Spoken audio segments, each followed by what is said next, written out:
For the game breakdown itself, though, Georgia is favored by 3 points after taking a shellacking in the SEC title game to Alabama, 41-24. That's not a one-score game. That's not a close game. They took them to the woodshed in Atlanta. Now, Georgia is favored by 3 points. So you heard that all correctly. So a lot of people talk about matchups and this, that, and the other, about the X's and O's of it, when they haven't really sat down and watched Alabama and Georgia. That's okay. I know that you have. I know that I have. So we're going to go ahead and talk casually here between the two of us, but not be casual fans. If you understand that reference, that's great. If not, don't worry about it. But we're not casual fans here, but we're going to have a casual conversation.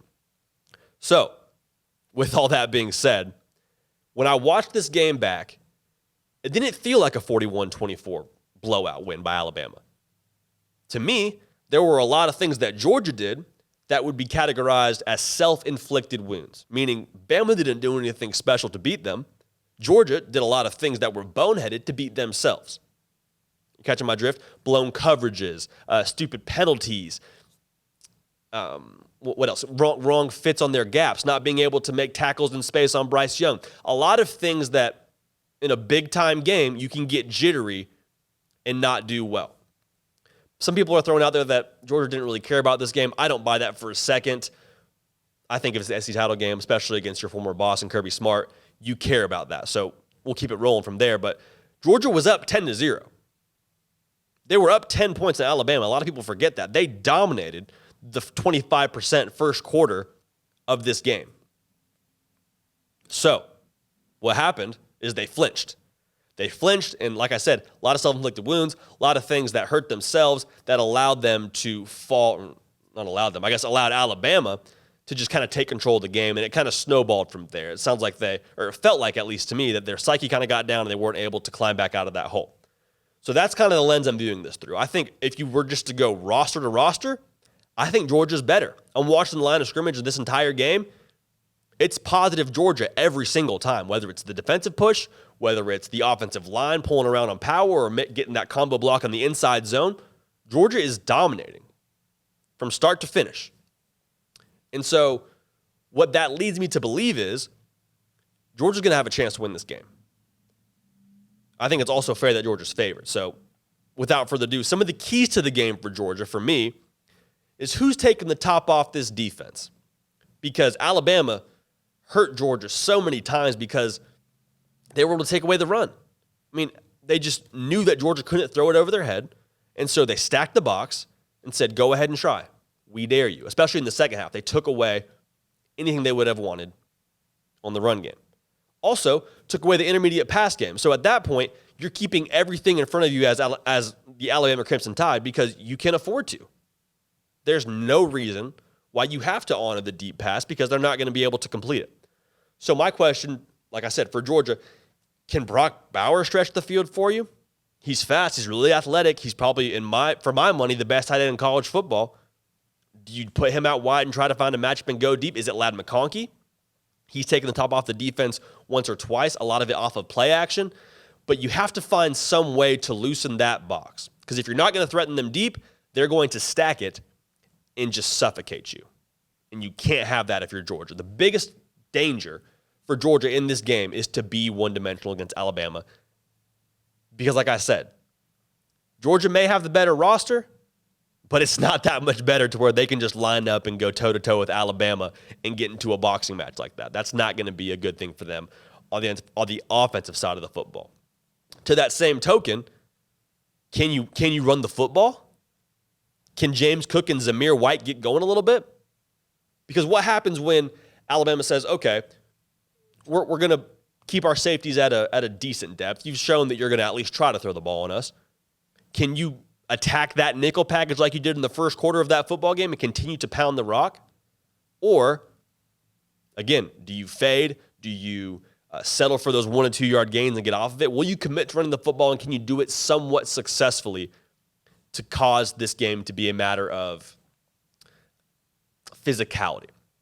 Because it becomes a physical matchup, I think that it's going to become a little bit more interesting for Georgia. I don't like it to be a toe-to-toe kind of game where they can't be able to throw the football, but can you at least assert your will against Alabama, assert your physicality, and make it a point to where they have to deal with that. Play after play, you have to come tackle James Cook, you have to tackle Zamir White, and can you kind of wear on them? Third, can you ask Stetson Bennett to be the difference maker because he has not played well against Bama in the past? 5 interceptions the last 2 games. Make no mistake about it, Alabama wants this game to come down to them versus Stetson Bennett. That is the hope, and that is what they would like to do. They would like to make him be the one that beats them, and they've proven that. Time and time again, that's their game plan. So for Stetson Bennett, can you answer the bell? For the 3rd time in your career, can you answer the bell and go toe-to-toe with Alabama and find a way to make enough plays to win this football game for your team? Honestly, for your head coach, who's trying to beat his former boss for the first time in, this will be his 5th try. Stetson Bennett, the game is going to fall on your shoulders at some point in time. It may not be the entirety of the game. It may not even be 3/4 of the game. But there will be some moment, whether it's 3rd and long, whether it's 4th and short, they will ask you to make a play to win this football game. Can you do it? Remains to be seen. Another tidbit here. Can you take away Jameson Williams? There's a lot of questions here, obviously, for Georgia, and a lot of things that I think maybe need to be in play for them to win this football game. Can you take away Jameson Williams? We're going to get to that when we talk more about Alabama, but Jameson Williams, if you remember correctly, absolutely torched Georgia the last time they played. That's bad for business. That's not what you want by any stretch of the imagination. I'm going to throw this in the chat right here. 254-339-1122. Boom. Give us a call and tell us your thoughts. So for Alabama, the keys to the game that I'm looking at are you able to recreate your success you had throwing the football? Because like I said, Georgia blew a lot of coverages, and you got a lot of explosive plays that I don't know will be there this time. Explosive plays are great. When you get them, you take them. But I don't know if there's something you can exactly depend on going forward. Because Bryce Young threw for 420 yards, had 16 yards of completion. Jameson Williams, like I said, well over 100 yards. John Mechie, before he tore his ACL, had 6 catches for 97 yards. Can you find a way to still have that edge? Because make no mistake about it, that was their edge. Nobody really got an edge in the trenches last time they played. It was kind of a stalemate there. Both teams ran for just over 100 yards. Nobody blew it out of the water. Can you find a way to create success throwing the ball? Because that's the edge for Alabama if there is one. They have better playmakers on the outside, and they have that ability to be explosive. I don't anticipate Georgia making those same mistakes they did on the secondary. I don't think they'll be the blown coverages that Bryce Young took advantage of last time around. Can you win your one-on-one matchups defensively? If there's any weakness in this team for Alabama that you have to just put on the bulletin board, it's your secondary. A lot of guys that are really green, really young. I think you have 2 sophomores or 2 freshmen and a sophomore. 3 of your starting secondary are either a freshman or a sophomore.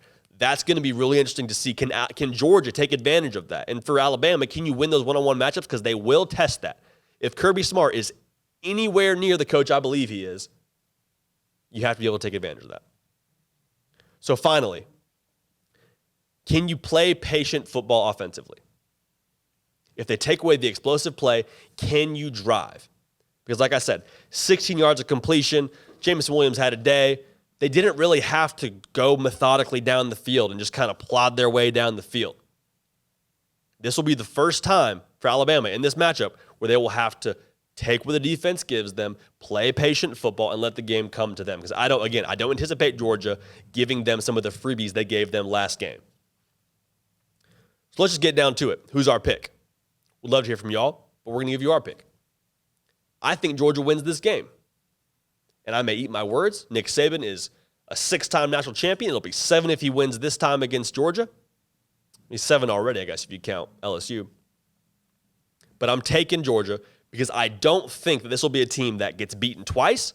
I think Stetson Bennett rises to the occasion, and I think the line of scrimmage will be what gives Georgia the advantage in this game. Like I said, last game they dominated, but they couldn't take advantage of it. This time, they're not going to allow Alabama to circumnavigate all of those different ins and outs and different explosive plays they had. They're not going to give them those outs. It's going to be, let's line up in the box, and can you move me against my will? That's not going to be an easy task because you got Jordan Davis lined up over there on the defensive line for Georgia. So really it comes down to who flinches first. Georgia flinched a lot last time. I think they learned from that. I think they're experienced. Like Kirby Smart said in some colorful language, it's our year. It is our year if you're a Georgia Bulldog fan. I got the peaches on me right here for the Peach State. We're taking Georgia to win. I'll go as far to say we take Georgia to cover that 3 points. I really do. I think Georgia's going to line up and shock a lot of people and send the Alabama Crimson Tide home with a loss.